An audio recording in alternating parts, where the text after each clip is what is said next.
Good afternoon, or evening, or middle of the night, whenever you're finally getting around to doing your homework. Today, photosynthesis. Okay, I know you learned this back in 7th grade, but you learned the very easy version of it. We are now going to learn the full-on, detailed, molecular, chemical reaction side of it, which is not nice. I'm warning you right now, it's going to get ugly, okay? So, I apologize. Stick with me. Write down everything I say. Listen to what I say. It should help you a bit. Photosynthesis is broken into 2 parts. We're just doing part 1 today. I don't want to overwhelm you and kill you with both parts at the same time. So we're doing the first part, which is called the light reaction. Okay, this gives you a basic understanding of the 2 halves of photosynthesis. So photosynthesis is divided into 2 main phases. We have the light reaction, or light dependent, because it depends on light. And we have the dark reaction, which is also called the light independent, because it does not depend on light. And it's also called the Calvin cycle, because that's the dude who figured it out. Now, if we think back to our formula for photosynthesis, we have 6 carbon dioxides and 6 H2Os.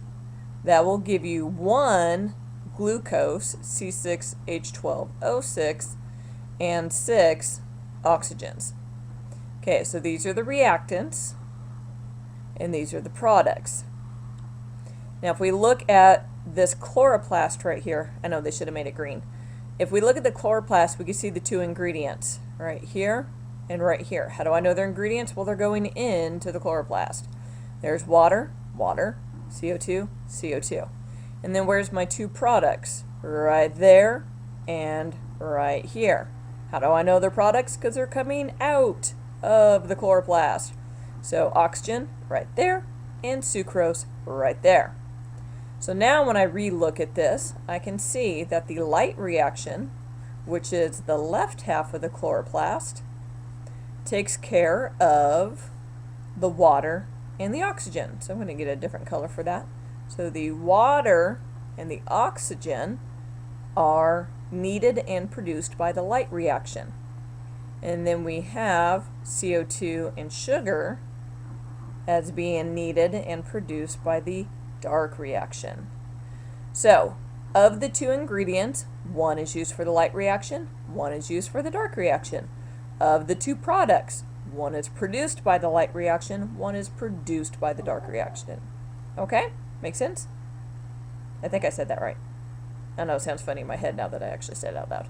But anyway, so this just kind of shows you what goes in and what comes out of. And then there's lots of details in here, which we'll get to in just a moment. Alright, here we go. The players. In any game, you have important individuals that help to make it happen. And so there are 2 guys that you see over and over and over again that show up in photosynthesis, and they have very particular jobs. Without these guys, there'd be no photosynthesis. And so we need these 2 to be what we call energy carriers. And so I'm calling them the players. Now it looks like there's 4, but these 2 dudes and these 2 guys right here are basically the same guy. Let me explain. Your cell phone, in the morning, straight out of the socket. And here come my kids. Pause. And now my kids are gone. Okay, so as I was saying, we've got these, phones. That's what I was saying. So you have your cell phone first thing in the morning is completely charged. Okay? And then at the end of the day, it's still a cell phone, but now it's completely devoid of battery life. That's what these guys are. They are rechargeable batteries. And so they have the ability, even though they're the same thing, they get different names because one is a name for the charged up version of it and one is a name for the uncharged version. So let's start with the first guy. So the first guy can be referred to as either ADP or ATP. And what that stands for is adenosine, there's the A, D for di, and then the P for phosphate. Now remember when we were learning about nucleic acids that a nucleotide is made up of a sugar, a phosphate, and a base. Well, ADP just has 2 P's. Di means 2. So adenosine diphosphate means it's a nucleotide, but it's got 2 phosphates. This is the uncharged version. So at the end of the day, you've run out of that thing's not supposed to be there. Go away. At the end of the day, with the uncharged battery in your phone, it doesn't do you a whole lot of good, right? So that's what this is. It's an uncharged version of ATP. But plug it in, and then what happens is your phone picks up energy, and now it's charged. Well, the ATP, or the ADP, grabs another P. So now he's got 3 Ps. So now he's TP, triphosphate. So A, adenosine, T, tri, P, phosphate. Adenosine triphosphate. So now he's got 3, which means he is now happy because that's your cell phone charged up at the beginning of the day.